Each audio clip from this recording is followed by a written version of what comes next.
Jai Hind friends, today I am going to teach you types of function. In the last video मैंने आपको पढ़ाया था function के बारे में ना, आज आपको टाइप्स ऑफ फंक्शन पढ़ाऊंगा, ठीक है। हमारे सी प्रोग्रामिंग में टू टाइप्स के फंक्शन होते हैं। First one is library function and second one is user defined function. Okay, library function and user defined function. तो सबसे पहले हम बात करते हैं लाइब्रेरी फंक्शंस के बारे में, ठीक है। तो लाइब्रेरी फंक्शंस क्या होते हैं? Library functions, these are such functions which are provided by functions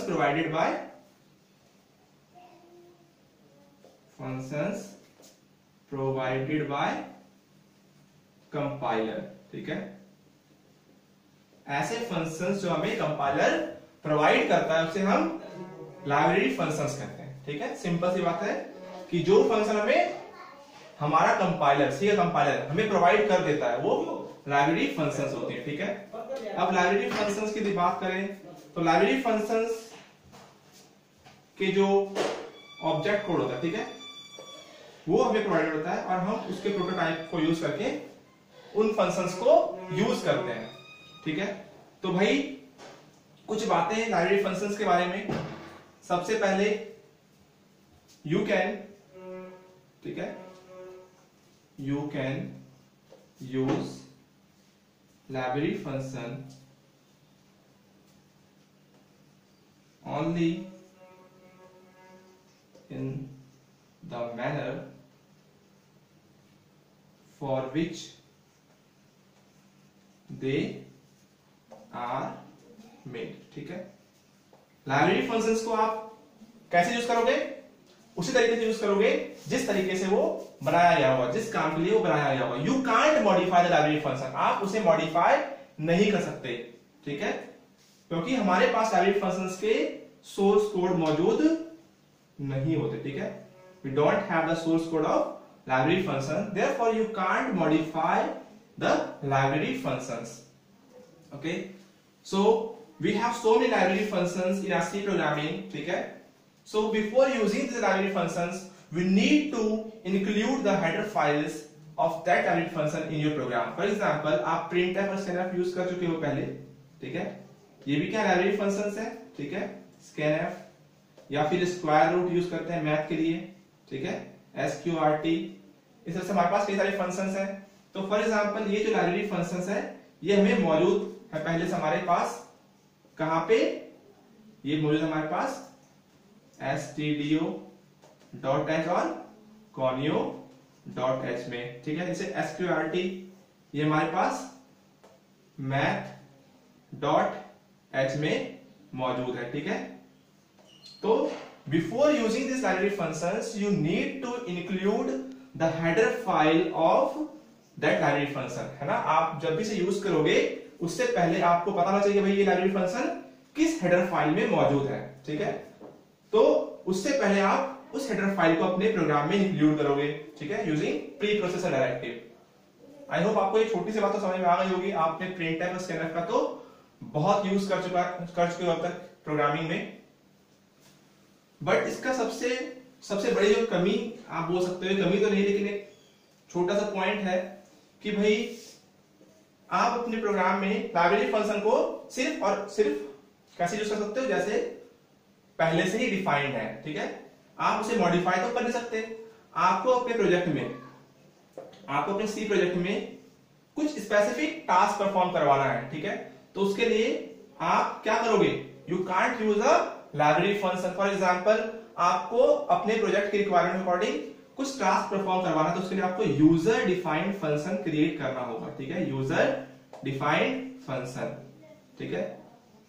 when we use user defined function, कब यूज करते हैं हम? फॉर एग्जांपल आपको अपने प्रोग्राम में, अपने प्रोजेक्ट में कुछ टास्क परफॉर्म करवाना है और उस टास्क को परफॉर्म करवाने के लिए आपके पास लाइब्रेरी में फंक्शन मौजूद नहीं है, तो क्या करोगे आप अपने खुद के फंक्शंस भी क्रिएट कर सकते हो। तो how to create a user defined function, आप कैसे क्रिएट करोगे user defined function? User defined function कैसे क्रिएट करते हैं, एक एग्जांपल के थ्रू देखते हैं हम। जैसे मैंने आपको लास्ट वीडियो में करवाया था, सम ऐड का एक फंक्शन पढ़ाया था मैंने आपको, है ना, ऐड का फंक्शन। तो ऐड का था एक यूजर डिफाइंड फंक्शन था जिसमें आपने 2 आर्ग्यूमेंट्स पास किए थे, है ना, int x int y, ठीक है।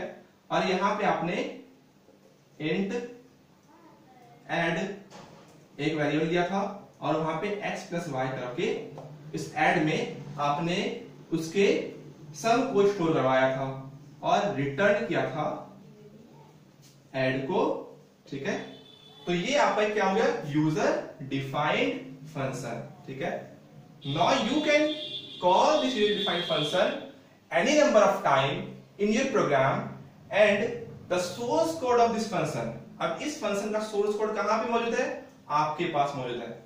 You can make change in it, आप यहां पे आपकी रिक्वायरमेंट अकॉर्डिंग इस फंक्शन के अंदर चेंजेस भी कर सकते हो, ठीक है। फॉर एग्जांपल आपको चाहिए कि आपके पास 3 वेरिएबल्स आए, ठीक है, आर्गुमेंट में। तो यहाँ पे आप क्या करोगे, आपके पास सोर्स कोड मौजूद है, ठीक है। तो आप यहाँ पे int z ले लोगे, ठीक है।